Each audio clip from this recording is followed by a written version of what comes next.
Hello everyone, welcome back to my channel. This is Simran Kaur और आज हम स्टार्ट करेंगे एंटरप्रेन्योरशिप। ओके, तो एंटरप्रेन्योरशिप क्लास 12th की पूरी बुक जो है मैं आपकी फिनिश करवा दूंगी बिफोर योर बोर्ड एग्जाम्स। हम इसके बाद इसके सैम्पल पेपर्स भी करेंगे, इंपॉर्टेंट क्वेश्चंस भी करेंगे, प्रीवियस ईयर क्वेश्चंस भी करेंगे। So let us get started with this. So सबसे पहले तो एंटरप्रेन्योरशिप का मतलब क्या होता है। एंटरप्रेन्योरशिप को ना सारे लोग बिजनेस के साथ कंफ्यूज कर देते हैं कि बिजनेस और एंटरप्रेन्योरशिप एक ही चीज़ है, but they are not the same. Business का मतलब क्या होता है? बिजनेस का मतलब होता है कि जब आप रेगुलर बेसिस पर एक इकोनॉमिक एक्टिविटी में इंगेज्ड हो। ठीक है, आप इकोनॉमिक एक्टिविटी का मतलब कि आप पैसा कमा रहे हो और किसी भी गुड या सर्विस को बेचकर। ओके, आप गुड या सर्विस या तो प्रोड्यूस खुद कर रहे हो और फिर उस गुड और सर्विस को बेच रहे हो, या किसी और पर्सन से उस गुड और सर्विस को लेकर उसे सेल कर रहे हो मार्केट में। ओके, किसी और पर्सन से गुड या सर्विस परचेज करी आपने और उसे मार्केट में सेल करा, यानी ट्रेडिंग करी एक तरीके से। या फिर आप किसी गुड या सर्विस को मैन्युफैक्चर करते हो और उसके बाद आप उसे मार्केट में सेल कर रहे हो। So that is a business, और ये आप रेगुलर बेसिस पर ये एक्टिविटी परफॉर्म करते हैं। ठीक है, आप इसको प्रॉफिट मोटिव के लिए करते हो। That's all business. अब एंटरप्रेन्योरशिप का मतलब क्या होता है? एंटरप्रेन्योरशिप का मतलब है, आपने शार्क टैंक देखा होगा ना, तो हम इसमें जितने भी यूनिट्स पढ़ने वाले ना उस शार्क टैंक का एग्जाम्पल लेकर चलेंगे। ठीक है, क्योंकि देयर आर स्टूडेंट्स जो कॉमर्स बैकग्राउंड के नहीं हैं and they are from science और आर्ट्स बैकग्राउंड, तो इसलिए मैं थोड़ा बेसिक लेकर ही चलूंगी, ज़्यादा टफ में हम नहीं जाने वाले। ओके, तो हम क्या करते हैं, हम मार्केट में देखते हैं। मार्केट में ना बहुत सारी अपॉर्चुनिटीज़ भी होती हैं और बहुत सारे थ्रेट्स भी होते हैं। अभी अपॉर्चुनिटीज़ और थ्रेट्स का क्या मतलब है? लोगों को ना जब बच्चे ग्लव्स पहनते हैं विंटर्स में तो वो लिख नहीं पाते थे। लोगों ने क्या करा, ऐसे ग्लव्स बनाने शुरू कर दिए कि आगे से जो उनका थोड़ा सा फिंगर वाला पार्ट था उसे कट कर दिया, तो वो कुछ इस तरीके के ग्लव्स हो जाते थे। सो इससे क्या हुआ, they were able to write with those gloves और उनके हाथ भी ठंडे नहीं होते थे। बहुत ईजी सा एग्जाम्पल लिया मैंने। तो हमने क्या करा, हमने अपने एनवायरनमेंट में, क्योंकि हम एक एनवायरनमेंट में रहते हैं, हम एक सोसाइटी में रहते हैं, तो सोसाइटी की प्रॉब्लम्स को हमने आइडेंटिफाई करा। और जब हमने उस प्रॉब्लम को आइडेंटिफाई करा, हमने उस प्रॉब्लम का सोल्यूशन निकाल दिया कि यार इस प्रॉब्लम का तो ये सोल्यूशन है, अगर ऐसा कोई प्रोडक्ट आ जाए तो इससे तो लोगों की बहुत हेल्प हो जाएगी। तो आइडेंटिफाई करी हमने अपॉर्चुनिटी, एक तरीके की अपॉर्चुनिटी थी जिसको आइडेंटिफाई करा, और आइडेंटिफाई करने के बाद हमने क्या करा, वैसा प्रोडक्ट बनाया और उसके बेसिस पर एक बिजनेस सेटअप कर दिया, उस पर्टिकुलर चीज का एक बिजनेस सेटअप कर दिया। इसी को ही एंटरप्रेन्योरशिप कहते हैं। तो बिजनेस तो बहुत सारे लोग करते हैं। चलो एक काम करते हैं, मैं कपड़ों का बिजनेस कर देता हूँ, मैं रेस्टोरेंट सर्विसेज प्रोवाइड करूंगा, मैं रेस्टोरेंट का बिजनेस खोल लेता हूँ। तो बिजनेस तो आप कोई भी खोल सकते हो, बट आप जब आइडेंटिफाई करते हो मार्केट में न्यू अपॉर्चुनिटीज को, न्यू आइडियाज को, और उस आइडियाज को उन आइडियाज को आइडेंटिफाई करके आप उस प्रोडक्ट को मार्केट में बेचते हो, उस प्रोडक्ट को लेकर आते हो, एक इनोवेटिव चीज लेकर आते हो, इसे एंटरप्रेन्योरशिप कहते हैं। तो ये डेफिनेशन है एंटरप्रेन्योरशिप की। तो एंटरप्रेन्योरशिप क्या है? ये एक तरीके का प्रोसेस है। इट इज अ प्रोसेस जिसमें हम क्या कर रहे हैं, इसमें हम अपॉर्चुनिटीज को आइडेंटिफाई करते हैं मार्केट में हमने अपॉर्चुनिटी को आइडेंटिफाई करा कि अगर हम इस टाइप का ग्लव लेकर आएंगे तो लोगों की प्रॉब्लम सॉल्व हो जाएगी। मैंने बहुत ही सिंपलेस्ट एग्जाम्पल लिया है इस टाइम पर। तो हमने आइडेंटिफाई कर लिया अपॉर्चुनिटी मार्केट में कि मार्केट में इस चीज़ की डिमांड बहुत ज़्यादा तेज़ी से बढ़ेगी। अपॉर्चुनिटीज आइडेंटिफाई करने के बाद हमने, अच्छा आइडेंटिफाई तो बहुत लोग अपॉर्चुनिटी कर लेते हैं कि यार ऐसा होना चाहिए, ऐसा प्रोडक्ट आ जाए जिससे ये चीज़ हो जाए, ऐसा प्रोडक्ट आ जाए जिससे हम बटन प्रेस करें और फैन ऑन हो जाए। तो ये तो हमने खुद भी सोच लिया। बट जो पर्सन उस अपॉर्चुनिटी को आइडेंटिफाई करने के बाद क्या करता है, उस आइडेंटिफाइड अपॉर्चुनिटी को पूरा करने के लिए रिसोर्सेज अरेंज करता है। रिसोर्सेज अरेंज करने का मतलब क्या है? बिजनेस सेटअप करता है, उस सामान को या उस प्रोडक्ट को, उस चीज को मैन्युफैक्चर करता है, ठीक है, या मैन्युफैक्चर करवाता है, ताकि क्या हो जाए, in order to harness long term gains, ताकि उसे लॉन्ग टर्म बेसिस पर प्रॉफिट हो। इसी को ही हम क्या कहते हैं, एंटरप्रेन्योरशिप कहते हैं। सो एंटरप्रेन्योरशिप एक ऐसा प्रोसेस है, it is a process of identifying opportunities in the market place, जिसमें हम मार्केट में अपॉर्चुनिटीज को आइडेंटिफाई करते हैं और फिर क्या करते हैं, रिसोर्सेज अरेंज करते हैं ताकि उस आइडेंटिफाइड अपॉर्चुनिटी को एक्सप्लॉइट कर सके, यानी कि जो अपॉर्चुनिटी हमने आइडेंटिफाई करी है उसको पूरा कर सके, है ना। तो हम उसके लिए रिसोर्सेज अरेंज करते हैं और इससे क्या होता है, हमें लॉन्ग टर्म बेसिस पर बेनिफिट होता है, प्रॉफिट होता है, फायदा होता है। ठीक है, so this is what we call entrepreneurship. इस प्रोसेस को एंटरप्रेन्योरशिप बोला जाता है। ओके, अब जो पर्सन इस अपॉर्चुनिटी को आइडेंटिफाई करता है ना, उस पर्सन को इस अपॉर्चुनिटी को आइडेंटिफाई करने के बाद बिजनेस सेटअप करता है उस अपॉर्चुनिटी को एक्सप्लॉइट करने के लिए, उस पर्सन को हम एंटरप्रेन्योर कहते हैं. So an entrepreneur is a person is one who converts a situation into an opportunity. किसी भी प्रॉब्लम को आइडेंटिफाई करते हैं, किसी भी सिचुएशन को देखकर वो क्या कर रहे हैं, उस सिचुएशन को कन्वर्ट कर रहे हैं अपॉर्चुनिटी में, इनटू एन अपॉर्चुनिटी. अपॉर्चुनिटी का मतलब वो डिस्गाइज में भी, यानी दिक्कत हो रही है उसमें भी अपॉर्चुनिटी ढूंढ रहे हैं, और उसके साथ साथ अपॉर्चुनिटी ढूंढने के साथ साथ वो क्या कर रहे हैं, उसी प्रोसेस में अपॉर्चुनिटी आइडेंटिफाई करने के बाद वो एक बिजनेस भी सेटअप कर लेते हैं. And setup a business in the process and set up a business in the process. So an entrepreneur is a person who converts a situation into an opportunity and set up a business in the process, और उस process में business भी set up कर लेता है. अब entrepreneur ना एक ऐसा person है जो हमेशा, मतलब कोई आम इंसान नहीं कर सकता ये चीज़. ओके, अगर कोई एक ऐसा person है जो हमेशा सोसाइटी में देख रहा है कि मेरे को चेंज लेकर आना है, और ये सोचने के साथ साथ वो उन चेंजेस को लेकर आने के लिए रिस्पॉन्स भी करता है, वो एक्शन भी लेता है कि बिजनेस सेट करना है, मेरे को बिजनेस सेटअप करना है. क्योंकि सोच तो बहुत लोग लेते हैं और कई बार कुछ लोग सोच नहीं पाते बट बिजनेस सेटअप करने के लिए रेडी होते हैं. सो ऐसा person who is ready to take the action, उसकी एक रिएक्टिव के साथ साथ उसकी एक प्रोएक्टिव अप्रोच है कि yes I have to react, तो वो पर्सन एंटरप्रेन्योर होता है. ठीक है, तो एक एंटरप्रेन्योर ने आइडेंटिफाई करी अपॉर्चुनिटी और बिजनेस को सेटअप करा. तो बिजनेस को सेटअप जो उसने बिजनेस सेटअप करा अपनी अपॉर्चुनिटी को आइडेंटिफाई करने के बाद, वो उसके हार्डवर्क का रिजल्ट ही तो है ना. So the outcome of the entrepreneur's endeavour का मतलब होता है हार्डवर्क. ये जो एंटरप्रेन्योर ने अपॉर्चुनिटी को आइडेंटिफाई करा, तो उसका आउटकम क्या निकल के आएगा, उसका आउटकम ये निकल के आएगा कि वो एक बिजनेस सेटअप कर रहा है, और उस बिजनेस को हम क्या कहते हैं, is called enterprise. So enterprise क्या होता है, जो एंटरप्रेन्योर बिजनेस सेटअप करता है उसे एंटरप्राइज कहते हैं. तो इसको ना हम एक बहुत ही अच्छे से डायग्राम की हेल्प से समझेंगे कि एक एंटरप्रेन्योर कौन होता है, वो पर्सन जो अपॉर्चुनिटीज़ को आइडेंटिफाई करता है और उस प्रोसेस में एक बिजनेस सेटअप कर रहा है. तो उस अपॉर्चुनिटीज़ को आइडेंटिफाई करना, रिसोर्सेज अरेंज करना, उस प्रोसेस को कहते हैं एंटरप्रेन्योरशिप. तो एक एंटरप्रेन्योर एंटरप्रेन्योरशिप करता है और उसका रिजल्ट क्या आता है, वो एक एंटरप्राइज सेटअप कर देता है ना. तो वो एक एंटरप्राइज सेटअप कर देता है. तो एक एंटरप्रेन्योर है, वो एंटरप्रेन्योरशिप का प्रोसेस है और उसमें वो एंटरप्राइज सेटअप कर देगा. ठीक है, अब इसके बाद हमारे पास नेक्स्ट टॉपिक आता है बिजनेस अपॉर्चुनिटी. मैं बार बार बोल रही हूँ आइडेंटिफाई करना अपॉर्चुनिटीज़, तो वहीं से ही आपका एक टॉपिक आ गया बिजनेस अपॉर्चुनिटी. ठीक है, what the hell I am writing. Okay, business opportunity का मतलब क्या होता है. अपॉर्चुनिटी क्या है, आइडियाज़, जो अच्छे अच्छे आइडियाज़ आपको आते हैं. एनवायरनमेंट में इतनी सारी अपॉर्चुनिटीज़ अवेलेबल है, इट्स जस्ट कि हर कोई इंसान उन्हें आइडेंटिफाई नहीं कर पाता. इतने नए नए प्रोडक्ट्स आते हैं मार्केट में जो आपको इतने रिसोर्सेज बन चुके हैं आपके लिए, जो आपको इतना रिलैक्स या कंफर्ट प्रोवाइड कर रहे हैं, है ना. वो हर किसी के माइंड में नहीं आता. तो जिसके माइंड में आता है, जब वो उस चीज़ को इकोनॉमिक सिचुएशन में कन्वर्ट कर दे, यानी उसकी हेल्प से वो पैसा कमा ले, तो उसको हम बिजनेस अपॉर्चुनिटी कहते हैं. अपॉर्चुनिटी तो बहुत सारी है.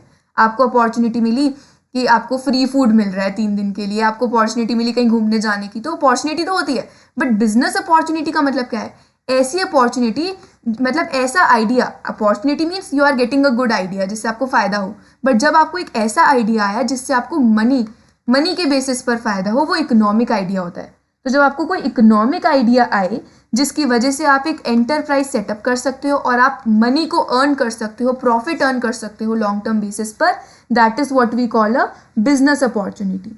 अब एक बिजनेस, आपको जो भी आइडिया आया उसको हम अपॉर्चुनिटी कब बोलेंगे, उसको हम तब बोलेंगे जो आपने समझो जो भी आपने प्रोडक्ट सोचा, पहले तो उस प्रोडक्ट की मार्केट है कि नहीं है. मार्केट का मतलब क्या है, मार्केट का मतलब ये नहीं है कि एक एरिया जहाँ पर वो प्रोडक्ट बिक जाए. नो, मार्केट का मतलब है कि क्या उस प्रोडक्ट को खरीदेंगे लोग. तो is there a good market for that product. तो एक आपने सोच लिया कि एक ऐसा प्रोडक्ट होना चाहिए मतलब हमारे पास ना बहुत प्यारे प्यारे स्टिकर्स होने चाहिए, ऐसे कुछ भी आपने फालतू सा प्रोडक्ट सोच लिया, अब लोग उसे खरीदेंगे नहीं उस प्रोडक्ट को, तो उस प्रोडक्ट की कोई मार्केट है ही नहीं, तो आपका इकोनॉमिक आइडिया तो फेल हो गया ना, वो आपका इकोनॉमिक आइडिया फेल्ड है। क्यों फेल्ड है भाई? क्योंकि आप उससे पैसा कमा ही नहीं सकते, वो यूजलेस इकोनॉमिक आइडिया है। बट जब आप किसी यूजफुल चीज़ का आइडिया सोचो ना कि उसकी मार्केट है, लोग उसे खरीदेंगे, तो वो बिजनेस अपॉर्चुनिटी है। शार्क टैंक में ये देखते थे ना, बहुत सारे लोग आते थे अपने प्रोडक्ट्स को देखकर, बट जो शार्क्स होते हैं वो क्या करते हैं, वो प्रोडक्ट्स को रिजेक्ट भी कर देते हैं या पैसा उसमें इन्वेस्ट करने से मना कर देते हैं। क्यों? क्योंकि समटाइम्स उन्हें लगता है कि ये जो प्रोडक्ट एक पर्सन बनाकर लाए ये यूजलेस है, इसकी मार्केट नहीं है, नहीं लोग इसे नहीं खरीदेंगे। नेक्स्ट है ensure suitable rate of return on investment. वही सेम चीज आ गई शार्क टैंक वाली, कि पैसा लोग कब डालते हैं, जब उन्हें लग रहा है कि मुझे ये जो मैं अपना पैसा इन्वेस्ट करूंगा, जो मेरी इन्वेस्टमेंट होगी उस पर मुझे कुछ परसेंट रेट ऑफ रिटर्न, कुछ परसेंट रिटर्न जो है वो मिलेगा, तभी एक पर्सन जो है इन्वेस्ट करता है पैसा, वरना पैसा इन्वेस्ट नहीं करेगा कोई। तो जब आपको लगता है ना कि इकोनॉमिक आइडिया है, तो पैसा इन्वेस्ट करने से पहले 10 से 12 बार सोचो भाई कि क्या मैं जो पैसा इन्वेस्ट कर रहा हूँ इस पर मुझे रिटर्न मिलेगा, मुझे फ़ायदा होगा। तो एक बिजनेस, जो भी आपको अपॉर्चुनिटीज़ मिली हैं, जो भी आपका इकोनॉमिक आइडिया आया है, पहले आपको देखना पड़ता है कि क्या उसकी गुड मार्केट है या नहीं है, एंड सेकेंड थिंग इज क्या आपका सूटेबल रेट ऑफ रिटर्न आपको उस चीज़ पर मिल रहा है या नहीं मिल रहा। साथ साथ हम तीसरी चीज़ क्या देखते हैं इसमें, एक चीज़ हम देखते हैं कि जो भी हम प्रोडक्ट मैन्युफैक्चर कर रहे हैं, क्या पोटेंशियल है कि फ्यूचर में ग्रोथ होगी। क्या अगर मैं बिजनेस सेटअप कर भी दूँ, ऐसा प्रोडक्ट लेकर आ भी जाऊँ, तो क्या गारंटी है कि फ्यूचर में ये प्रोडक्ट और भी बिकेगा, फ्यूचर ग्रोथ होगी इस प्रोडक्ट की या नहीं होगी। हमें फ्यूचर देखना पड़ेगा। वाई वी आर लुकिंग, क्योंकि अगर हम फ्यूचर नहीं देखेंगे, फ्यूचर में उस प्रोडक्ट की डिमांड ही नहीं है, तो मैंने जो पैसा खर्च किया मशीनरी खरीदने में, बिल्डिंग सेटअप करने में, वो सब फेल हो जाएगा।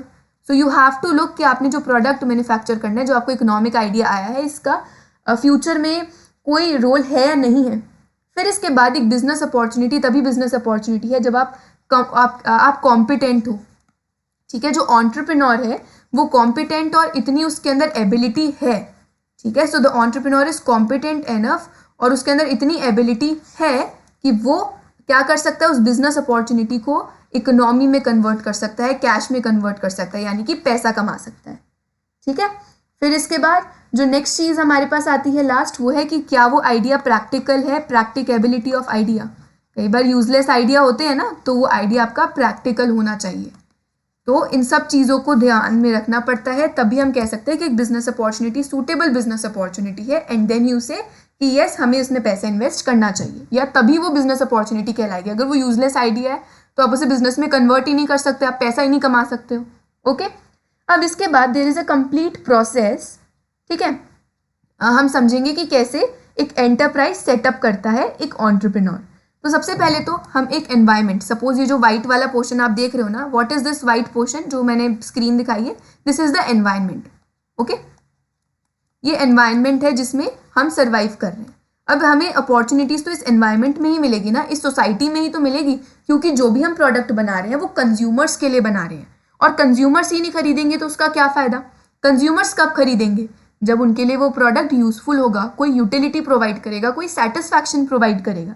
ओके, तो अब एनवायरनमेंट में क्या है, प्रॉब्लम्स हैं लोगों की ज़रूरतें हैं, there are problems and needs in the environment. Okay, problems और नीड्स है एनवायरनमेंट में।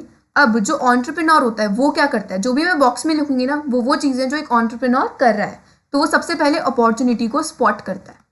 तो अपॉर्चुनिटी स्पॉटिंग, क्योंकि वो हमेशा क्या कर रहा है, वो हमेशा एक्टिव पर्सन है, वो एक्टिव अप्रोच लेता है और वो अपॉर्चुनिटी स्पॉट करता है। और अपॉर्चुनिटी ना सिर्फ एक बार ही स्पॉट नहीं होती, एंटरप्राइज सेट होने के बाद भी जितनी भी बिजनेस फर्म्स है ना, वो डेली बेसिस पर देखती रहती है कि कहीं ना कहीं हमारे एनवायरनमेंट में कोई हमें अपॉर्चुनिटी मिल जाए। वो एनवायरनमेंट को स्कैन करते रहते हैं कि एनवायरनमेंट में कोई अपॉर्चुनिटी मिले और हम अपने प्रोडक्ट्स की सेल और बढ़ा सकें या कुछ नए प्रोडक्ट्स लेकर आए। तो एंटरप्रेन्योर वो पर्सन होता है, वो कॉपी नहीं करता कि सिर्फ प्रोडक्ट आया और बेच दिया, एक बिजनेसमैन की तरह। बिजनेसमैन करता है, बिजनेसमैन ज़्यादा से ज़्यादा पैसा कमाता है, बट एंटरप्रेन्योर नई अपॉर्चुनिटीज़, नए आइडियाज़ को ढूंढता है हमेशा। तो सबसे पहला क्या है, स्पॉटिंग एन अपॉर्चुनिटी। कैसे अपॉर्चुनिटी स्पॉट होती है, लोगों की प्रॉब्लम्स और नीड्स को समझकर। अगर आप एनवायरनमेंट में क्या चल रहा है आप उसके बारे में अवेलेबल नहीं हो तो कैसे होगी। हम कोविड आया था, तो कोविड के टाइम पर लोगों ने आइडेंटिफाई करी problem that people need to wear mask.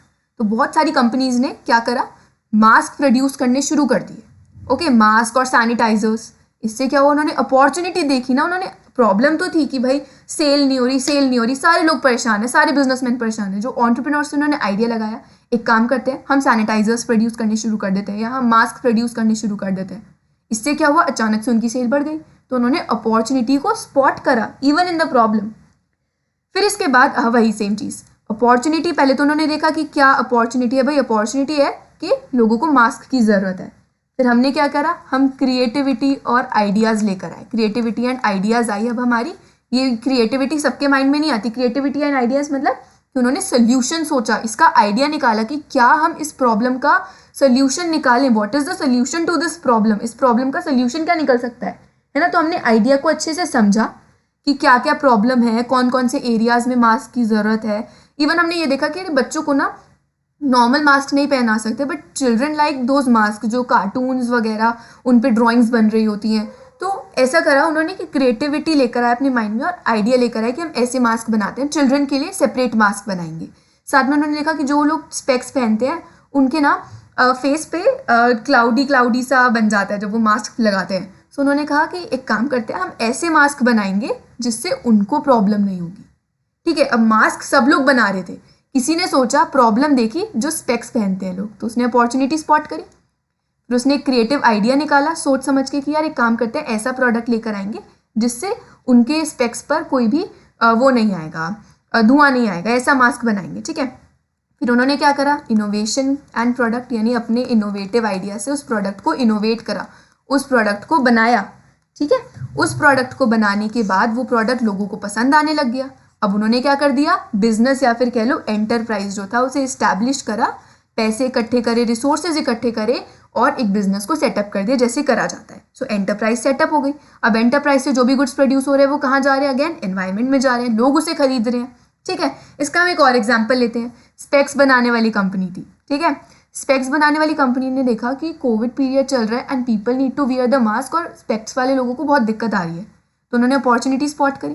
फिर उनके पास क्रिएटिव आइडियाज़ आए कि एक काम करते हैं, हम ऐसे स्पेक्स बनाते हैं जिसमें कोई भी ऐसा ये जो स्मोक है ये सब ना आए उनकी आइज़ के सामने। देन व्हाट दे डिड, उन्होंने प्रोडक्ट इनोवेट किया और एंटरप्राइज सेटअप कर दिया। तो ऐसे करके एंटरप्राइज सेटअप होता है। अब हम अपॉर्चुनिटीज़ कैसे आइडेंटिफाई कर सकते हैं, इसके बहुत सारे मेथड्स होते हैं। ठीक है, या तो प्रॉब्लम, या तो आपने कोई प्रॉब्लम देखी और आपने कहा कि इसका सोल्यूशन निकालते हैं, तो उस सोल्यूशन में आपने अपॉर्चुनिटी आइडेंटिफाई कर ली, देयर वाज सम प्रॉब्लम और आपने कहा कि यार ये प्रॉब्लम है, इस प्रॉब्लम का सोल्यूशन निकालते हैं तो लोग इस प्रोडक्ट को खरीदेंगे। कई बार क्या आता है, चेंज आने लग जाता है सोसाइटी में। अब सोसाइटी में चेंज क्या आ रहा है, लोग ना बहुत ज़्यादा हेल्थ कॉन्शियस हो गए हैं, वो पीछे हर एक प्रोडक्ट की पैकेजिंग के पीछे कैलोरीज काउंट करते हैं कि कितनी कैलोरीज है हर एक चीज़, तो हेल्थ कॉन्शियस हो गए हैं लोग। तो हर एक मतलब जितने भी लोग प्रोडक्ट्स बनाते हैं उन्होंने क्या करा, ज़ीरो कैलोरी कोक बना दी या ज़ीरो कोलेस्ट्रॉल वाले प्रोडक्ट्स बनाने शुरू कर दिए, मल्टीग्रेन आटा ब्रेड्स बनानी शुरू कर दी कि लोग जो हैं इन चीज़ों को देख कर आएंगे। अब तो जब चेंज आता है तो सोसाइटी में जैसा भी चेंज आएगा तो लोग उसके अकॉर्डिंग ही अपने प्रोडक्ट्स को बनाना शुरू कर देते हैं। अगर आप उसके अकॉर्डिंग नहीं बनाओगे ना तो क्या होगा, आप अपने हिसाब से चल रहे हो, आप एनवायरनमेंट के हिसाब से नहीं चल रहे। एनवायरनमेंट में चेंज आए तो अपने प्रोडक्ट को भी उस हिसाब से हमें चेंज करना पड़ता है। तो चेंजेस की वजह से भी न्यू प्रोडक्ट्स आ रहे हैं। आजकल लोग कह रहे हैं ऑर्गेनिक प्रोडक्ट है मेरा, बिल्कुल नेचुरल प्रोडक्ट है, लोग उसे खरीदते हैं जाकर क्योंकि चेंज आ गया सोसाइटी में, लोगों के माइंड के साथ खेल रहे हैं ये एंटरप्रेन्योर्स। नेक्स्ट आता है इन्वेंशन। कई बार क्या होता है, न्यू प्रोडक्ट किसी ने इन्वेंट करा है, साइंटिस्ट ने कोई चीज़ इन्वेंट करी तो आपने क्या करा, उसका बिजनेस सेटअप कर दिया, है ना। फिर इसके बाद नेक्स्ट आता है कंपटीशन। कई बार कंपटीशन में भी आप आइडेंटिफाई कर लेते हो अपॉर्चुनिटीज़ की, कंपटीशन चल रहा है। इसका सपोज एग्जांपल लेते हैं कि आप कहते हो ना एंड्रॉयड और आईफोन, तो इन दोनों के बीच में कंपटीशन चल रहा है। अब आईफोन ने क्या करा, एक नया मतलब आईफोन ने इस तरीके का कैमरा बनाया कि एंड्रॉयड में वो क्वालिटी आती नहीं है, तो आउट ऑफ कंपटीशन ही उन्होंने क्या कर दिया, अपना प्रोडक्ट नया बनाना शुरू कर दिया कि भाई और भी कंपनीज मेरे साथ कंपटीशन में, मैं बहुत बेटर प्रोडक्ट बनाता हूँ, तो अपॉर्चुनिटीज़ वहाँ से भी मिल जाती हैं। ओके, नेक्स्ट आता है इनोवेशन। कई बार बहुत सारी इंडस्ट्रीज़ अपने ओल्ड प्रोडक्ट्स को ही और बेटर बनाने की कोशिश कर रही होती हैं, तो कभी कभी हम जब इनोवेशन कर देते हैं, नए प्रोडक्ट्स, बेटर प्रोडक्ट्स लेकर आ जाते हैं, तो हमारे पास मतलब it is a best thing कि अपॉर्चुनिटी मिल गई आपको और आप उस प्रोडक्ट को मार्केट में लेकर आ सकते हो। इन सब चीज़ों से किसको फ़ायदा हो रहा है? इन सब चीज़ों से कस्टमर्स को भी फ़ायदा हो रहा है क्योंकि हमें नए नए रिसोर्सेज मिलते जा रहे हैं, और एंटरप्रेन्योर्स को तो ऑब्वियसली फ़ायदा हो रहा है क्योंकि वो प्रॉफिट या फिर अपने लॉन्ग टर्म गेन्स के लिए ही ये सब चीज़ें कर रहे हैं, राइट। नेक्स्ट आते हैं हम, जो भी एक एंटरप्रेन्योर है, तो एक एंटरप्रेन्योर कब एक मतलब एक पर्सन कब एंटरप्रेन्योर बनता है? जब उसके पास ये एबिलिटी हो कि वो क्या कर सकता है, एबिलिटी टू आइडेंटिफाई अपॉर्चुनिटीज़, कि उसके अंदर एक एबिलिटी है कि हाँ वो आइडेंटिफाई कर सकता है अपॉर्चुनिटीज़ को, वो अपने कॉम्पिटिटर्स के लिए लड़ करे या प्रॉब्लम को स्पॉट करके करे। अगर उसके पास ये एबिलिटी है अपॉर्चुनिटीज़ आइडेंटिफाई करने की, तभी एक पर्सन एंटरप्रेन्योर है। क्योंकि एंटरप्रेन्योर को एक ही बार आइडिया नहीं लेकर आना, उसे रेगुलर बेसिस पर नए नए आइडियाज़ लेकर आने, अपने प्रोडक्ट को बार बार इनोवेट करना पड़ेगा उसे, ताकि उसकी मार्केट बनी रहे। वरना बहुत सारे लोग हैं मार्केट में जो कि नए नए आइडियाज़ लेकर बैठे हुए हैं, ठीक है। फिर इसके बाद उसके अंदर, उस पर्सन के अंदर एक एबिलिटी होनी चाहिए, एबिलिटी टू हार्नेस इंफॉर्मेशन, कि उसके पास, उस पर्सन के पास एक एबिलिटी होनी चाहिए कि भाई हाँ अलग अलग जगहों से वो इन्फॉर्मेशन इकट्ठी करता रहे। अगर एंटरप्रेन्योर इन्फॉर्मेशन ही नहीं होगी उसके पास एनवायरनमेंट में चल क्या रहा है, सो व्हाट विल हैपन, वो अपॉर्चुनिटीज़ को आइडेंटिफाई कर ही नहीं सकता, क्योंकि अपॉर्चुनिटी कहाँ से मिल रही है, एनवायरनमेंट से मिल रही है, सोसाइटी से मिल रही है। नेक्स्ट, उस पर्सन के अंदर विजन और क्रिएटिविटी होनी चाहिए। विजन एंड क्रिएटिविटी से क्या मतलब है कि वो पर्सन इतना क्रिएटिव हो कि जो उसने आइडेंटिफाई करी है प्रॉब्लम, जो उसके पास इंफॉर्मेशन है, वो उसको हार्नेस कर सके, यूज़ कर सके प्रॉफिट कमाने में, बिजनेस एस्टैब्लिश करने में। अगर वो ऐसा नहीं कर पा रहा तो वो एंटरप्रेन्योर नहीं है। एंटरप्रेन्योर तभी बनेगा जब वो बिजनेस सेटअप करेगा। अब इसके बाद हमारा न्यू टॉपिक आता है, that is environment scanning. Environment scanning का क्या मतलब है? स्कैन करना तो सबको पता है ना कि सबको सारी इंफॉर्मेशन ले लेना उसमें से, राइट। तो एनवायरनमेंट स्कैनिंग का क्या मतलब है? चलो पहले हम बिजनेस एनवायरनमेंट के बारे में ही स्टडी करते हैं। What is environment? एनवायरनमेंट होती है हमारी सारी सराउंडिंग्स। बिजनेस एनवायरनमेंट का क्या मतलब है? ये तो बिजनेस स्टडीज के जितने स्टूडेंट्स हैं ना, उनके लिए सबसे ईजी टॉपिक है ये वाला, okay. But I will explain it, और आप लोग इस वीडियो को अगर एग्जाम से पहले देख लो, जल्दी से 2x स्पीड पर देख लो, ताकि जल्दी से आपको ये समझ आ जाए, ओके। सो बिजनेस एनवायरनमेंट क्या होता है? बिजनेस एनवायरनमेंट मतलब ऐसी सारी चीज़ें जो बिजनेस का पार्ट नहीं है बट बिजनेस को इफेक्ट कर रही हैं, ओके। तो set of all forces that are not the part of a business, तो हम क्या बोलेंगे? A set of all forces and conditions that are not a part of a business कह लो, या that are external to a business, that are external to a business, ठीक है। Business के बाहर है, इंटरनल मतलब बिजनेस के अंदर, एक्सटर्नल मतलब बिजनेस के बाहर, but effect the working of a business, लेकिन वो बिजनेस की वर्किंग पर इफेक्ट डाल रही हैं। ये क्या चीज़ें पढ़ा रहे हो समझते हैं, ठीक है। But effect the working of a business,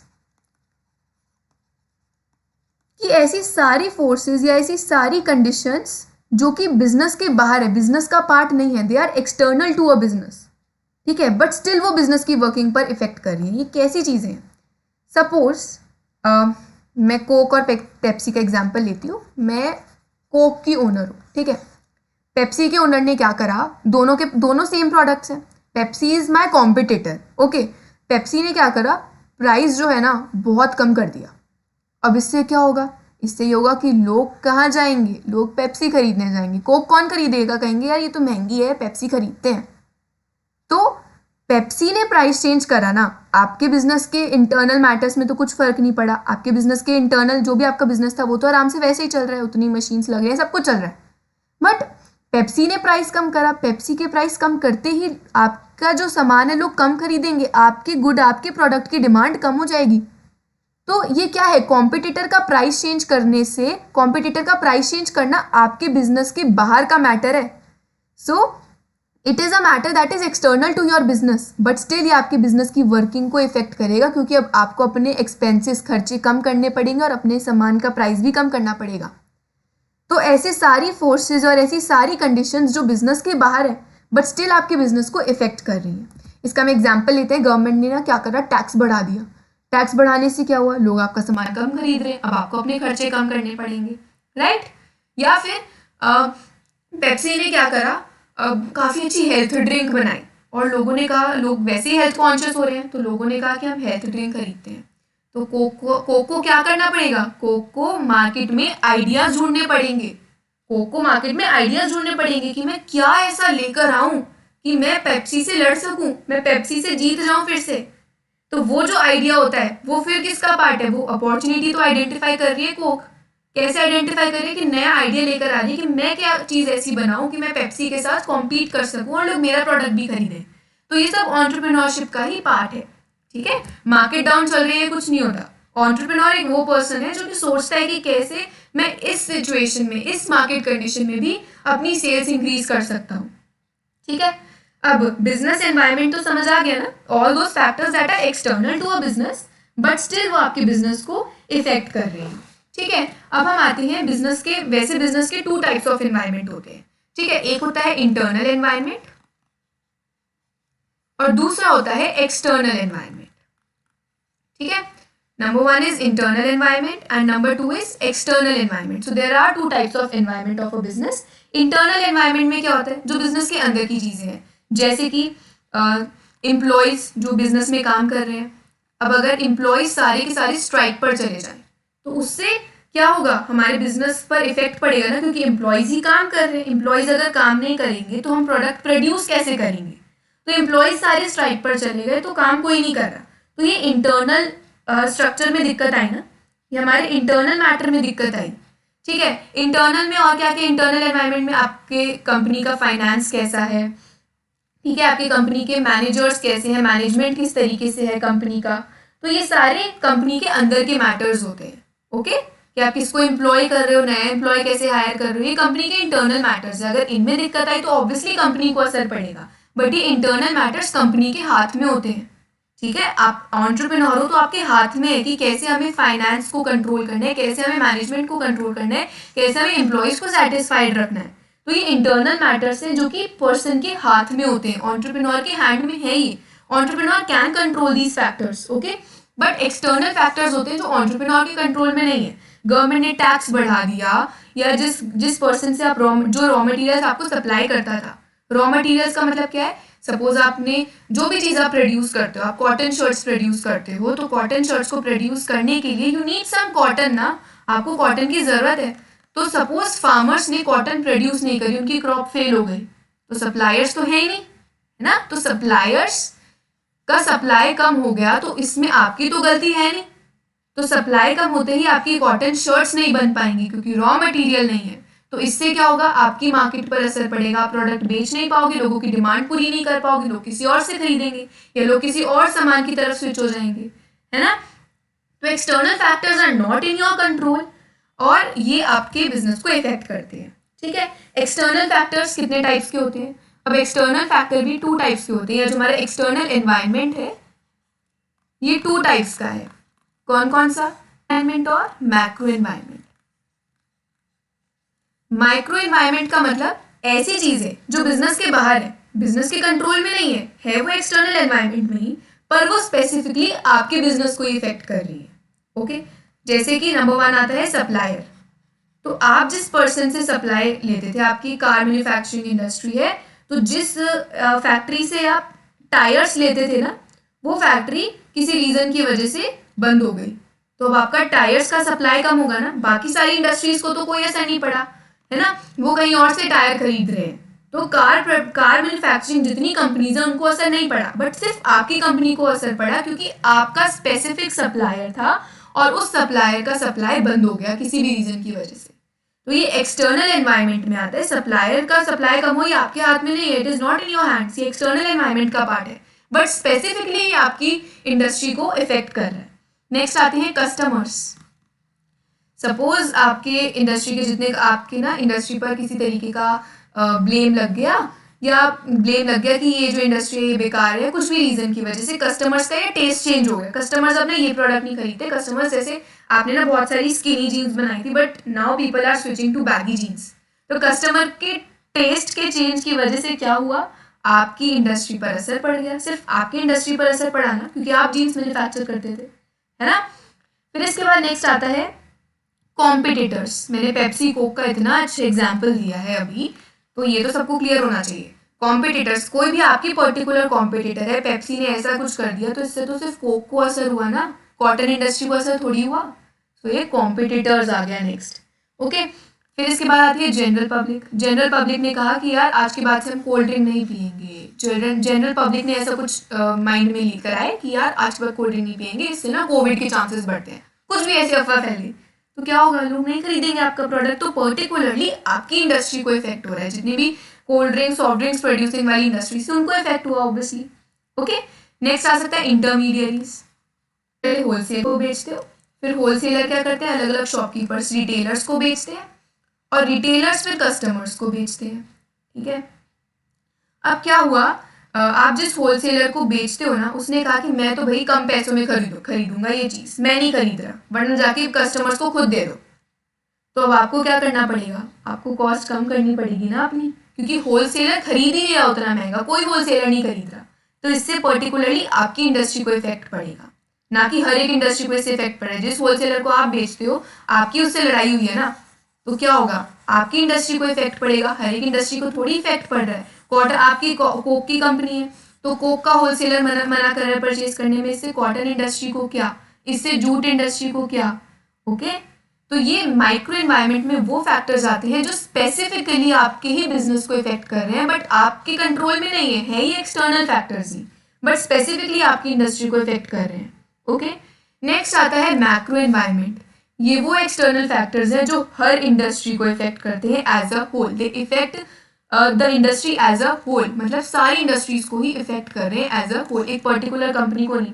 ठीक है, यहाँ पर हो गया कि आग लग गई, सपोज आपके माइक्रो फैक्टर्स में भी आते, आग लग गई आपकी फैक्ट्री में, तो क्या हुआ, सिर्फ आपकी फैक्ट्री को फर्क पड़ा ना, ये एक्सटर्नल एनवायरनमेंट में है, आपका इससे क्या मतलब।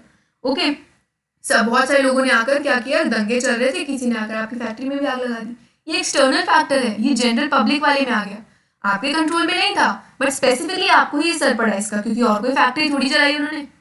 अब मैक्रो एनवायरनमेंट में वो सारे फैक्टर्स आते हैं जो आपके कंट्रोल में नहीं है, एक्सटर्नल एनवायरनमेंट का पार्ट है, ऑब्वियसली आपके कंट्रोल में कैसे होंगे, बट ये सारी इंडस्ट्रीज को इफेक्ट कर रहे हैं। इसका सबसे पहला आता है पॉलिटिकल फैक्टर्स। पॉलिटिकल फैक्टर्स में जैसे गवर्नमेंट की टैक्सेशन पॉलिसी, गवर्नमेंट ने क्या कर दिया, टैक्स जो थे कम कर दिए, गवर्नमेंट ने आपको सब्सिडी दे दी।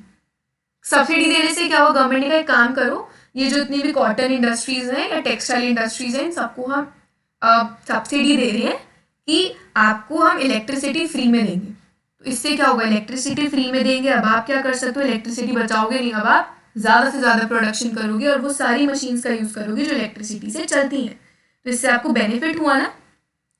तो पॉलिटिकल जो है फैक्टर्स में हमारे पास क्या आता है, टैक्सेशन पॉलिसी, की गवर्नमेंट ने कोई पॉलिसी चेंज करी जिससे आपको फायदा या फिर आपको नुकसान हुआ, टैक्स आपके कंट्रोल में नहीं था, बट इससे आपको नुकसान हो गया या फायदा हो गया, है ना, सब्सिडी दी तो फायदा हुआ, टैक्स लगा दिया तो नुकसान हो गया। या फिर पॉलिटिकल फैक्टर्स में टेररिज्म, कोई टेररिस्ट अटैक हो गया, अब टेररिस्ट अटैक आपके कंट्रोल में तो नहीं था, पाकिस्तान से कोई आपको आकर ये तो नहीं बोल रहा कि हम अटैक करने वाले हैं, तो तुम एक काम करो, इतना ज़्यादा अपना जो सामान है नहीं कहीं और जाकर रख लो क्योंकि यहाँ पर अटैक करेंगे हम, नहीं ना। तो ये पॉलिटिकल फैक्टर्स में आते हैं टेररिज्म भी। ओके, नेक्स्ट आते हैं हमारे इकोनॉमिक फैक्टर्स। इकोनॉमिक फैक्टर्स में क्या क्या आता है, सब लेट्स सपोज इन्फ्लेशन। इन्फ्लेशन का मतलब क्या होता है, इन्फ्लेशन एक ऐसी कंडीशन होती है जब प्राइजेस बढ़ जाते हैं, तो हर चीज़ का प्राइस बढ़ गया, प्राइस बढ़ने से लोग क्या करेंगे, सामान कम खरीदेंगे क्योंकि हर एक के पास इतना पैसा तो नहीं है ना, तो अब इससे क्या होगा, आपको अपने खर्चे कम करने पड़ेंगे। तो ये इकोनॉमिक फैक्टर्स है, इन्फ्लेशन आपके कंट्रोल में नहीं था।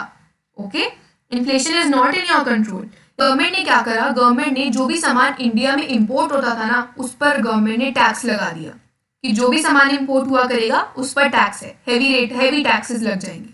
तो इससे क्या होगा, आपको फायदा होगा ना, जो इंडियन पीपल बाहर के गुड्स खरीदते थे, फॉरेन गुड्स खरीदते थे, वो आपका सामान लेंगे तो आपको फायदा हो गया। तो इकोनॉमिक फैक्टर्स लिए। इसके बाद आते हैं सोशल या cultural factors, socio cultural factors भी कहते हैं। सोशो कल्चरल फैक्टर्स मतलब जैसे लोगों के फैशन में चेंज आ गया, पहले लोग स्किनी जीन्स पहनते थे, अब बैगी जीन्स पहनते हैं, तो फैशन में चेंज आ गया ना, so it is a socio cultural factor जिसकी वजह से आपके बिजनेस पर इफेक्ट पड़ेगा। ठीक है, या फिर कह लो जब क्रिसमस आने वाला होता है तो मोस्टली शॉप्स क्या करती है, वो जिंगल बेल्स लगा लेती हैं, रेड कलर कर देती है पूरी शॉप्स को। तो ये सोशो कल्चरल फैक्टर है ना कि क्रिसमस आ रहा है, सो सेल बढ़ जाएगी अगर हम ऐसे प्रोडक्ट्स मार्केट में रखेंगे तो। फिर इसके बाद आते हैं टेक्नोलॉजिकल फैक्टर्स। सपोज किसी इंडस्ट्री में मतलब कहीं पर एक ऐसा प्रोडक्ट मैन्युफैक्चर हुआ जो कि काफ़ी ज़्यादा सस्ते में, बहुत ही सस्ते में क्या कह सकते हैं, या किसी कंपनी ने एक ऐसी मशीन निकाली जिससे ना सस्ते में कॉटन शर्ट्स प्रोड्यूस हो रही थी। अब आपकी इंडस्ट्री तो महंगे में कर रही है, वो लोग सस्ते में कॉटन शर्ट्स प्रोड्यूस कर रहे हैं क्योंकि अच्छी एडवांस टेक्नोलॉजी है उनके पास। अब वो सस्ते में प्रोडक्ट को बेचेंगे भी, तो लोग किसका सामान खरीदेंगे? उन लोगों का खरीदेंगे, तुम्हारा खरीदेंगे? उन लोगों का खरीदेंगे। या टेक्नोलॉजिकल चेंजेस ऐसे भी कह लो कि गवर्नमेंट ने ना एक नई डिस्कवरी आई है मार्केट में, जिससे आप बिना इलेक्ट्रिसिटी के भी चीज़ों को प्रोड्यूस कर सकते हो। तो इन टेक्नोलॉजिकल फैक्टर्स की वजह से भी चेंज आ सकता है। टेक्नोलॉजी में चेंज ऐसे ले लो कि लोग जो थे ना वो पहले ऑफलाइन शॉपिंग करते थे, अब ऑनलाइन शॉपिंग करते हैं। तो लोग ऑफलाइन शॉपिंग कम कर रहे हैं, बहुत ऑनलाइन ही जा रहे हैं सब लोग। तो आपको क्या करना पड़ेगा? अब आप देख लो कि भाई शॉप पर तो कोई आ ही नहीं रहा, हम भी क्या करें, ऑनलाइन शिफ्ट हो जाते हैं। तो ये आपके कंट्रोल में नहीं था, टेक्नोलॉजिकल फैक्टर। नेक्स्ट आता है हमारे पास ecological factor. Okay, ecological factor का मतलब क्या है? What I am writing, ecological factor कि सपोज इसका एग्जांपल हम ले सकते हैं कि लोग अब एनवायरनमेंट की काफ़ी केयर करते हैं, लोगों को ना कंसर्न हो गया that we must care about the environment. तो अब इसको देखते हुए ना जैसे ये इकोलॉजिकल चेंजेस आया, मैकडोनल्ड्स ने क्या करा, प्लास्टिक स्ट्रॉज की जगह पेपर स्ट्रॉज इंट्रोड्यूस कर दिए। और अपनी पैकेजिंग को ना उन्होंने कहा, ऐसे बहुत सारी कंपनीज थी जिन्होंने कहा कि हम पैकेजिंग जो है प्लास्टिक मटेरियल से नहीं करेंगे, कार्डबोर्ड से करा करेंगे। तो इससे क्या हो रहा है, किसी सपोज एक पर्टिकुलर मेरा कॉम्पिटिटर था, ठीक है, और उन्होंने ऐसा कर दिया कि कार्डबोर्ड से करेंगे, और आप अभी भी प्लास्टिक से बेच लो, क्या करेंगे? कितनी बेकार इंडस्ट्री है, ये प्लास्टिक्स बेचते हैं, ये वाली इंडस्ट्री देखो कार्डबोर्ड बेच रही है, इन्होंने ग्रीन लिखा हुआ है अपने लोगों के ऊपर। तो ये इकोलॉजिकल फैक्टर्स है जिनमें चेंज आ गया तो आपकी इंडस्ट्री पर असर पड़ेगा। ठीक है, नेक्स्ट आते हैं लीगल फैक्टर्स। लीगल फैक्टर्स मतलब सपोज गवर्नमेंट ने कोई लॉ निकाला कि भाई रिवर बॉडीज में ऐसे ही पानी नहीं डाल सकते, आप गंदा वाटर नहीं डाल सकते, आपको पहले अपने वाटर को, जो भी गंदा पानी निकलता है फैक्ट्री से, उसे ट्रीट करना पड़ेगा, उसके बाद डालोगे, वरना बहुत हैवी टैक्स लग जाएगा या फिर हम आपकी इंडस्ट्री बंद कर देंगे। तो ये लॉज भी आते हैं तो इंडस्ट्री पर असर पड़ता है। ओके, तो मैक्रो एनवायरनमेंट में हमने क्या देखा, PESTEL, पेस्टल मॉडल बोलते हैं इसको। ये सारे वो फैक्टर्स हैं जो बिजनेस के कंट्रोल में नहीं है बट सारी इंडस्ट्रीज को इफेक्ट करते हैं। ठीक है, तो बिजनेस एनवायरनमेंट वाला टॉपिक तो क्लियर हो गया, पर हमने टॉपिक शुरू कौन सा किया था? Environment scanning. तो ये बिजनेस, आपने देखा ना बिजनेस में कितने तरीकों से चेंज आ सकता है, माइक्रो फैक्टर्स है, मैक्रो फैक्टर्स है, इतने सारे तरीकों से कोई भी चेंज आ सकता है। तो जो भी मैनेजर्स होते हैं ना बिजनेस के, जो एंटरप्रेन्योर्स होते हैं, उन्हें इन सारी चीज़ों के बारे में ना अवेयर होना पड़ता है, बिजनेस के इंटरनल एनवायरनमेंट के बारे में भी और एक्सटर्नल एनवायरनमेंट के बारे में भी। उन्हें मॉनिटर करनी पड़ती है एक एक चीज़ को, और मॉनिटर करने के बाद वो क्या करते हैं, जब इन चीज़ों को मॉनिटर करते हैं वो देखते हैं कि अच्छा इनमें से अपॉर्चुनिटी क्या क्या मिल रही है, क्या क्या फ़ायदे हमें हो सकते हैं इस चेंज की वजह से, और क्या क्या नुकसान हमें होंगे इस चेंज की वजह से, है ना। तो जब वो ये चीज़ आइडेंटिफाई कर लेते हैं, उसके बाद आइडेंटिफाई करने के बाद वो अपने प्लान, करेंट प्लान्स और फ्यूचर प्लान्स में चेंज लेकर आते हैं। इसी प्रोसेस को एनवायरनमेंट स्कैनिंग कहेंगे। तो एनवायरनमेंट स्कैनिंग की डेफिनेशन क्या है? इट मीन्स, आप लिखना, it means careful monitoring. Environment scanning का मतलब क्या है? केयरफुली मॉनिटर करना एक ऑर्गेनाइजेशन के इंटरनल एनवायरनमेंट को भी और एक्सटर्नल एनवायरनमेंट को भी। ठीक है, केयरफुली मॉनिटर करना एक ऑर्गेनाइजेशन के इंटरनल और एक्सटर्नल एनवायरनमेंट को, क्योंकि आप ये थोड़ी देखोगे गवर्नमेंट की सारी पॉलिसी थोड़ी पढ़ने लग जाओगे, आप वही पॉलिसी तो देखोगे ना गवर्नमेंट की जो आपकी इंडस्ट्री को इफेक्ट कर रही है। तो एक ऑर्गेनाइजेशन के इंटरनल और एक्सटर्नल एनवायरनमेंट को केयरफुली मॉनिटर करना, स्कैनिंग मतलब केयरफुली मॉनिटर करना एक ऑर्गेनाइजेशन के इंटरनल और एक्सटर्नल एनवायरनमेंट को, और एक्सटर्नल एनवायरनमेंट को, और फिर क्या देखना कि डिटेक्ट करना कि क्या है, अपॉर्चुनिटीज क्या क्या है और थ्रेट्स क्या क्या है। तो अर्ली स्टेजेस ऑफ अपॉर्चुनिटीज, यानी सबसे पहले डिटेक्ट करना कि अपॉर्चुनिटी क्या क्या है और थ्रेट क्या क्या है, और इसके हिसाब से अपने करंट और फ्यूचर प्लान्स को चेंज करना, क्योंकि ये दोनों अपॉर्चुनिटीज और थ्रेट्स डिटेक्ट करने के बाद किस पर असर पड़ता है, किस पर इन्फ्लुएंस होता है, करंट और फ्यूचर प्लान्स पर। अगर आप मॉनिटर नहीं करोगे, if you don't adapt you don't endure, अगर आप अडेप्ट नहीं करोगे तो आप मार्केट में सर्वाइव ही नहीं कर सकते, क्योंकि आपको सोसाइटी में सर्वाइव करना है। तो सोसाइटी में जो जो चेंजेस आ रहे हैं आपको उनके साथ साथ अडेप्ट करना पड़ता है। You need to be adaptive. अगर आप अडेप्ट नहीं करोगे तो सोसाइटी में आप सर्वाइव भी नहीं कर सकते, राइट। सोसाइटी में चेंजेस आते हैं तो आपको अडेप्ट करना ही पड़ता है in order to survive in a society. Fashion में ही देख लो, कोई भी अगर पर्टिकुलर चीज़ आई और लोग आजकल इस तरीके के कपड़े पहनते हैं तो आपको वैसे ही कपड़े पहनने पड़ते हैं। People are not using those जो आप बैग नॉर्मल टांगते हो और लोग टोट बैग्स यूज कर रहे हैं तो हम उस पर स्विच करते हैं। तो सोसाइटी में हमें भी जिस तरीके से स्विच करना पड़ता है कि इंडस्ट्री को भी स्विच करना पड़ता है। तो सबसे पहले तो उस इंडस्ट्री को राइट इंफॉर्मेशन कलेक्ट करनी पड़ती है, फिर राइट तरीके से अडेप्ट करना पड़ता है ताकि वो इंडस्ट्री या ऑर्गेनाइजेशन फ्यूचर में सर्वाइव कर सके, फ्यूचर में वाइबल रहे और फेलियर से बची रहे। Okay, this is what you call environment scanning. अभी एनवायरमेंट स्कैनिंग की क्या क्या इंपॉर्टेंस है? सबसे पहले तो आप आइडेंटिफाई कर लेते हो अपॉर्चुनिटीज। अगर आपने सबसे पहले आइडेंटिफाई कर ली अपॉर्चुनिटी तो आपको फर्स्ट मूवर एडवांटेज मिलती है। So identifying of opportunities to get a first mover advantage. Environment scanning का सबसे बड़ा फायदा क्या होता है? Identification of opportunity to get the first mover advantage. अब इसका क्या मीनिंग है? इसका मीनिंग ये है, सपोज मारुति सुजुकी ने सबसे पहले देखा कि यार इंडिया में ना लोग फैमिली मतलब स्मॉल स्मॉल फैमिलीज हैं तो हम उसके हिसाब से कार्स इन्वेंट करते हैं। तो उन्होंने उस हिसाब से कार इन्वेंट करी, तो उन्होंने अपॉर्चुनिटी को आइडेंटिफाई कर लिया, सबसे पहले आइडेंटिफाई करा तो उन्हें सबसे पहले एडवांटेज भी मिल गया कि लोग सबसे पहले उनके प्रोडक्ट को खरीद रहे थे।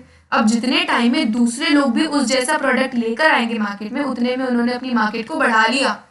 ओके, नेक्स्ट आप अगर थ्रेट्स को आइडेंटिफाई कर सकते हो। आइडेंटिफाइंग थ्रेट्स, आप सबसे पहले अगर एनवायरमेंट को स्कैन करोगे तो आप थ्रेट्स को आइडेंटिफाई कर लोगे सबसे पहले as an early warning signal. आपको अर्ली वार्निंग सिग्नल मिल गया कि भाई ये वाली चीज़ है, फ्यू कमिंग ईयर्स में ना आपके प्रोडक्ट की डिमांड कम होने वाली है, या कोई एक नई इंडस्ट्री आ रही है जो कि इससे बढ़िया प्रोडक्ट बनाने वाली है। तो आप पहले ही आपको सिग्नल मिल गया तो आप क्या करते हो, अपने प्रोडक्ट को इम्प्रूव करना शुरू कर देते हो। या फिर आपको सिग्नल मिल गया कि गवर्नमेंट क्या करने वाली है, गवर्नमेंट इम्पोर्ट्स बढ़ा देगी तो बाहर की गुड्स इंडिया में बहुत जल्दी से इंडिया में आने लग जाएंगे। तो आपको क्या पता है कि इम्पोर्ट्स अगर गवर्नमेंट बढ़ाने वाली है तो हमें क्या करना चाहिए, हमें जल्दी से अपने प्रोडक्ट की क्वालिटी जो है बढ़ा देनी चाहिए कि जल्दी से क्या कर सके, हम उन जो फॉरेन लोग हैं उनके साथ भी कॉम्पीट कर सके। नेक्स्ट इसका क्या फायदा होता है? Tapping useful resources. अगर आपको एनवायरनमेंट के बारे में आप अवेयर हो तो आप जल्द से जल्द अच्छे से बेटर रिसोर्सेज को यूज कर पाओगे ना। आपको पता लग जाएगा कि कौन से रिसोर्सेज कहाँ अवेलेबल है ना। आपको फाइनेंशियल रिसोर्सेज की नॉलेज मिल जाएगी, आपको ह्यूमन रिसोर्सेज की नॉलेज मिल जाएगी। ठीक है, आपको पता लगा कि ये एक पर्टिकुलर कॉलेज है और यहाँ के स्टूडेंट्स बहुत ज़्यादा टैलेंटेड है, तो आपने नॉलेज ली ना, ऑब्वियसली यहाँ के इंजीनियर्स बहुत टैलेंटेड है तो आप पहले ही वहाँ उस कॉलेज में चले गए उनको हायर करने के लिए। ठीक है, और इससे क्या होता है, आपकी परफॉर्मेंस इंप्रूव होती है। आपको अगर एनवायरनमेंट के बारे में पता है तो आपकी परफॉर्मेंस मतलब डेफिनेटली इंप्रूव होने वाली है यार। आपको पता है कि क्या क्या चेंजेस हो रहे हैं, आप उसके हिसाब से रिएक्ट कर रहे हो ना बेटर वे, तो आपकी परफॉर्मेंस बहुत बेस्ट हो जाएगी। आपकी जो फर्म है उसकी इमेज बन जाएगी, इमेज बिल्ड होगी। इमेज क्यों बिल्ड होगी? बिकॉज यू नो कि आपका प्रोडक्ट बहुत बेटर है तो उसकी बहुत अच्छी इमेज बन जाएगी आपकी, क्योंकि आप अवेयर हो कि लोग एनवायरनमेंट में क्या चल रहा है और आप इजीली लोगों की नीड्स को पूरा कर रहे हो। राइट, तो ये हमने देख लिया। रैपिड चेंजेस के साथ आप बहुत इजीली क्या कर पा रहे हो, कोप अप कर पा रहे हो, क्योंकि आपने एनवायरनमेंट को स्कैन किया हुआ है और आप एनवायरनमेंट के बारे में जानते हो अच्छे से। तो एनवायरनमेंट स्कैनिंग समझ आ गया, एनवायरनमेंट फैक्टर समझ आ गया, बिजनेस एनवायरनमेंट क्या होता है। अब नेक्स्ट टॉपिक है हमारे पास एनवायरनमेंट एनालिसिस। एनालिसिस का मतलब तो समझ गए ना, बहुत ध्यान से एनवायरनमेंट को एनालाइज करना। जो भी एनवायरनमेंट में चीजें चल रही है, स्कैन करना मतलब आपको इन्फॉर्मेशन कलेक्ट कर ली, अब एक एक इन्फॉर्मेशन को समझना ध्यान से, उसे ही एनालिसिस कहते हैं। ठीक है, अब आप एनालिसिस कहाँ कहाँ से कर सकते हो? आप एनालिसिस गवर्नमेंट पब्लिकेशंस, न्यूज़ देखकर कर सकते हो। ठीक है, आपने शेयर्स में इन्वेस्ट करा है तो आप ऑब्वियसली बिजनेस में शेयर्स का बहुत ज़्यादा रोल रहता है ना, तो आप उसकी स्टडी कर सकते हो कि बहुत सारे फाइनेंशियल इंस्टीट्यूशन है, वहाँ से आप डेटा पढ़ सकते हो, न्यूज़पेपर्स का यूज़ कर सकते हो। तो एनवायरनमेंट एनालिसिस मतलब स्टडी करना एनवायरनमेंट की। तो आपको इकोनॉमिक एनवायरनमेंट के साथ साथ नॉन इकोनॉमिक एनवायरनमेंट, इन दोनों की स्टडी करना, और फिर उसके बाद जो भी डेटा आपने कलेक्ट करा है, मतलब एनालिसिस में पहले आपने एनवायरनमेंट को तो स्कैन कर लिया, आप अच्छे से डेटा को कलेक्ट करो। डेटा कलेक्ट करने के बाद आप उस डेटा को समझो अच्छे से। ठीक है, प्रोसेसिंग ऑफ डेटा, जो भी डेटा है उस डेटा को बहुत अच्छे से समझो, तो इसे एनवायरनमेंट एनालिसिस कहते हैं। और एनालिसिस करने की बहुत सारी टेक्निक्स होती हैं। ओके, आप नंबर्स को देखकर एनालाइज कर सकते हो कि कितनी सेल हुई है, उस कंपनी की कितनी सेल हो रही है, या और भी बहुत सारे फैक्टर्स हैं। अब एक एनालिसिस जिसके बारे में हम आज सीखेंगे वो है स्वोट एनालिसिस। ओके, स्वोट एनालिसिस हम सीखेंगे। स्वोट का मतलब होता है, देखो जब भी हम एनवायरनमेंट को एनालाइज करते हैं, ओके, तो हमारा एनवायरनमेंट इंटरनल एनवायरनमेंट भी है, तो हम इंटरनल एनवायरनमेंट को भी एनालाइज करते हैं और एक्सटर्नल एनवायरनमेंट को भी एनालाइज करते हैं। जब हम इंटरनल एनवायरनमेंट को एनालाइज करते हैं तो हम सबसे पहले क्या देखते हैं, भाई हमारी स्ट्रेंथ क्या क्या है। स्ट्रेंथ का मतलब, सपोज आपके बहुत अच्छे एम्प्लॉयज हैं तो वो आपकी स्ट्रेंथ है भाई कि इतने टैलेंटेड एम्प्लॉयज हैं ना, इतने हार्डवर्किंग है, कोई नखरे नहीं दिखाते। अगर एम्प्लॉयज बहुत ज़्यादा कॉन्ट्रीब्यूटिव होंगे ना, बहुत ज़्यादा हेल्पफुल होते हैं, तो सबसे ज़्यादा हेल्प आपकी हो जाती है। ये आपकी स्ट्रेंथ है, या आपके पास बहुत अच्छी एडवांस टेक्नोलॉजी, या आपकी स्ट्रेंथ है। तो आप इंटरनल एनवायरनमेंट में अपनी स्ट्रेंथ काउंट करते हो। आपके पास बहुत सारा पैसा है, स्ट्रेंथ है आपकी। वीकनेसेस क्या है, अब इसका भी एक एग्जांपल ले लो कि आपके एम्प्लॉयज बहुत खराब है, या फिर आपके पास रिसोर्सेज नहीं है, या आपके पास पैसे नहीं है ना, तो आपकी वीकनेस है। जब आप अपने इंटरनल एनवायरनमेंट को एनालाइज करते हो तो आप स्ट्रेंथ और वीकनेस की, मेरी ताकत क्या है और मेरी कमियां क्या है। एक कंपनी में जब आप जॉब लेने जाते हो वो आपसे आपकी स्ट्रेंथ और वीकनेस पूछने लग जाते हैं, है ना। तो इसी तरीके से यहाँ पर भी एक कंपनी की भी स्ट्रेंथ और वीकनेसेस होती हैं। और एक्सटर्नल एनवायरनमेंट में वो क्या देखते हैं कि एनवायरनमेंट में अपॉर्चुनिटीज क्या क्या है और थ्रेट्स क्या क्या है। ये तो अब सबको क्लियर है। अपॉर्चुनिटी है, गवर्नमेंट ने सब्सिडी दे दी, अपॉर्चुनिटी है भाई। या फिर लोग जो है अब आपका प्रोडक्ट खरीद रहे, लोग हेल्थ कॉन्शियस हो गए तो ऑर्गेनिक प्रोडक्ट्स की तरफ शिफ्ट हो गए, और आप भी ऑर्गेनिक प्रोडक्ट प्रोड्यूस करते थे, है ना। थ्रेट क्या है, गवर्नमेंट ने टैक्स लगा दिया, ये सबसे बड़ा थ्रेट है आपके लिए। ओके, तो अब स्वोट एनालिसिस सबको समझ आ गया। S for strength, W for weakness, O for opportunities, T for threats. इसको हम क्या बोलते हैं, इसको हम बोलते हैं स्वोट मैट्रिक्स। ओके, इसे हम बोलेंगे स्वोट मैट्रिक्स। हम इस प्रॉब्लम आइडेंटिफिकेशन के बारे में और डिटेल में समझेंगे, वो हम नेक्स्ट लेक्चर में समझते हैं। So I hope you like this video. Do share this with your friends and subscribe to my channel.